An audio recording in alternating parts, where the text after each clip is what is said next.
Hi, you're watching this video probably because you got some kind of an engine noise.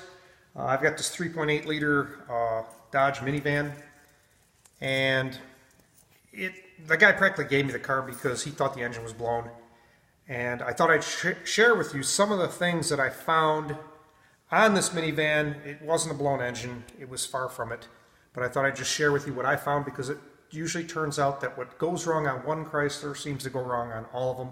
And what doesn't go bad never goes bad. So here's what I found on this car. It had like a grinding noise in the engine, and it seemed to be coming from the front of the engine. Okay, the timing chain side of the engine. And what it turned out to be is a layer of different noises. It probably picked up noises and got noisier and noisier and noisier from all these different things. So first thing I did was I removed the drive belt, and most of the noise went away. I'm like, okay.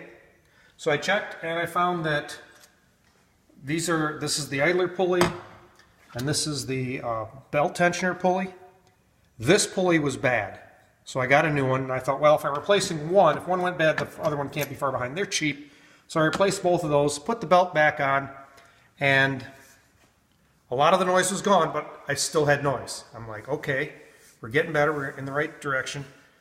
And then I found that the alternator was making noise. And what it was is this pulley is actually has an overrunning clutch in it. And I'll tell you what, that overrunning clutch made so much noise, you'd swear it was the engine, but it wasn't. A quick way to check it, take the belt back off again, maybe take a screwdriver or something just to hold the rotor so it doesn't move, and it should spin freely one way and not at all the other way. Free one way, not all the other. That's how overrunning clutch works. The reason they got that overrunning clutch is so you don't get belt chirp when you shut the car off. That was a kind of a problem, and that's how they solved it. But that thing made so much noise. It was unbelievable. The one I had, I could turn it, when you held the rotor, you could turn it probably a quarter turn each way. So if you've got a bunch of play in there, that could be your noise. So I put a new alternator on. This is the new one, obviously. And probably 80% of the noise was gone. But I still had this noise. It was kind of like it kind of reminded me of something in the valve train was loose, or I had a wiped out cam, or a lifter that wasn't working right, but it was just a really weird noise. So this car happened to have a bad oil pan, so we smashed it. So I thought, let's pull the oil pan, replace that, maybe something inside is hitting or whatever, I don't know. Well, I pulled the oil pan, nothing hitting. That wasn't the problem. What I did find is you can reach over, and with the oil pan off, you can reach up with your finger and you can actually touch the timing chain, and you can feel it. And look how loose that chain is. So the noise I was getting sounded just like that. So I ordered a new timing chain, and that took care of the rest of the noise. So I'm not saying it's going to fix every car. That's the problem on every car, but here's a couple things that you might want to check into. And if you order a timing chain set, be very careful, because this upper gear, you can see these little slots.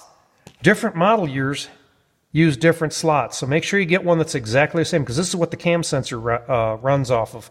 It counts these slots, and if they're not in the right spot, the car will never run right.